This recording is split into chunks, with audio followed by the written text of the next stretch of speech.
Bienvenue sur French Expat, le podcast. Le podcast des voyageurs expatriés francophones du bout du monde. Et là, en fait, c'est un petit peu comme si on avait un précipice en face de nous. On se donne tous les deux la main et on décide de sauter pieds joints dans le précipice parce qu'on a envie de vivre un nouveau projet.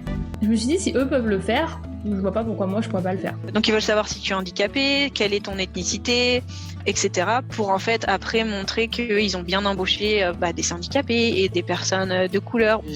On m'a jamais reproché d'être française, j'ai jamais été confrontée en fait à du racisme. C'est pas forcément l'endroit où tu es, mais c'est les gens que tu rencontres et que tu connais. Et déjà, il va falloir que tu acceptes que l'anglais est devenu sa première langue. Si je me sens pas à ma place actuellement, c'est peut-être que je l'ai pas encore trouvée, donc il faut pas hésiter à s'écouter, à voyager si on en a envie, et de se dire qu'on n'a qu'une vie, tout simplement. Et ce que je retiendrai des expats, c'est une rapidité avec laquelle on crée des liens qui sont indéfectibles. On en sortira renforcé dans nos amitiés parce que les amis deviennent la famille. Et... J'ai plus vécu en Belgique depuis 10 ans, donc pour moi, je viens toujours de là. La question qui est vache, c'est where is home? Où est la maison, tu vois? Et la maison, elle est ici. On se déplace avec un scooter à la Viette. J'ai même pas signé de contrat, le lendemain j'étais dans un avion, quoi. C'était dingue. Et surtout d'être payé à faire l'avion, moi je pensais même pas que c'était possible, je l'avais jamais imaginé en France. Dans les États-Unis, moi j'avais jamais mis un pied, je connaissais très mal les États-Unis. Super bien passé franchement. Pour l'anglais, forcément au départ il était moins bavard qu'il peut l'être maintenant. Si possible, une ville pas trop grande et avec peu d'hiver. À Boston. Shit sandwich où il y a plein de noms pour dire que d'abord tu dis quelque chose de bien, après pas bien, après bien. J'ai du mal en fait. Après on a fait des choix, tu sais, c'est pas toujours les bons par moment, mais ce qu'on s'est dit c'est que peu importe le choix qu'on fera, il faudra qu'on l'assume et il faudra qu'on vive avec. N'importe qui, quand on dit Texas, c'est que je me suis dit oh là là, ça va pas être possible. Les pro-Trump en bout, tu tombes dans le cliché et tu te dis mais là-bas il doit y avoir que des rednecks. Je pense à l'âge de 18 ans, je suis partie en Nouvelle-Zélande. J'ai eu l'impression de couper le cordon, en fait. Une fois qu'en fait j'ai donné la bonne réponse à ce qu'il voulait entendre, il me dit bon ok, vous voulez aller où? Moi je dis j'ai postulé un poste en forêt noire. Il dit bon écoutez, il va falloir trouver autre chose parce que le poste a été pris. Par contre les États-Unis, ça vous dit? Je trouvais ça super de les mettre dans l'école publique. Déjà parce que le système éducatif américain est extrêmement bienveillant et prend l'enfant et le porte d'une manière que les Français ne font pas. Et donc je trouvais ça super qu'ils aient vraiment cette expérience-là.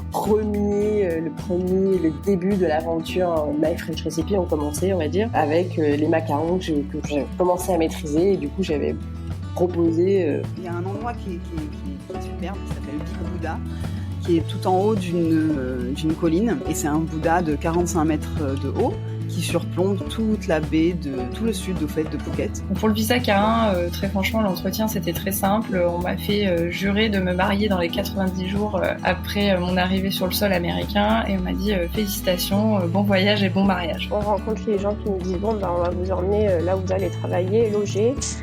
Donc nous, on s'attend pas du tout à ce qui va se passer. En fait, on part en motoneige en pleine nuit parce que c'est à l'heure du rendez-vous. Vous venez à telle heure, donc on arrive en fin de journée.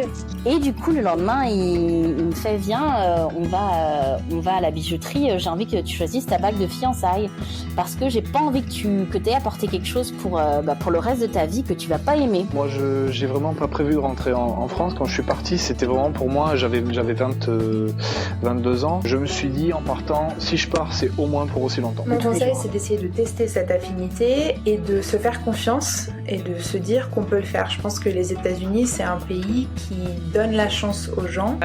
Tu vas avec eux dans les fêtes de la bière, donc tu vas te la coller avec eux dans les fêtes de la bière. Et autre activité un peu particulière à faire entre collègues, va au sauna. À poil. Et tu prends des risques minimum. En fait, ce qui est chouette aux États-Unis, je trouve, c'est que tu peux tester une idée très facilement. Et puis en France ou en Europe, j'ai l'impression que si tu fails, si tu n'y arrives pas, en fait, t'es un peu fiché, quoi. T'as pas réussi, t'es tombé, c'est mort. Ici, tant pis, tu tombes, tu te relèves et tu recommences et tu crées autre chose et tu te perfectionnes et donc, en fait, nous, tout allait bien. C'était un samedi matin, il faisait beau et chaud, comme toujours à Palm Springs. Mais nous, quand on avait vu qu'il y avait un confinement qui se mettait déjà en place en Europe, on s'était déjà un peu confinés. Alors ça, c'est quelque chose qui n'est pas à conseiller, je pense. Moi, j'ai trop enchaîné, personnellement. sur un petit retour d'expérience, il faut se laisser un peu de temps pour souffler, quoi. Là, nous, c'était quand même un enchaînement un peu trop rapide, quoi. C'est sûr, c'est agréable, parce que du coup, vous n'avez pas de perte de salaire, mais vous arrivez, vous êtes quand même un peu déjà sur les rotules, mais quand même bien attaqué quand même. On a la joie. On a eu beaucoup de joie. Pour le moment, c'est vrai que ça a été un moment de joie familiale. Je crois que c'est une de nos plus belles journées entre nous en tant que famille.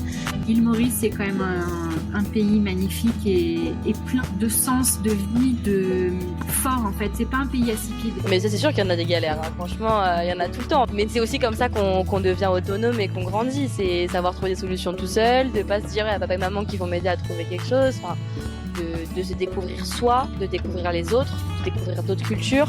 C'était vraiment une super expérience. C'était très dur et c'était super bien. Ça n'a jamais été un rêve, tu vois, le rêve américain, non. Lui, je voyais bien que ça le tentait, mais moi, pas du tout. En fait, avant de partir, je savais pas où c'était. Je pense qu'il y a pas mal de gens qui savent pas où c'est. Retrouvez-nous pour une nouvelle saison de French Expat, le podcast, le 7 septembre. En attendant, bel été!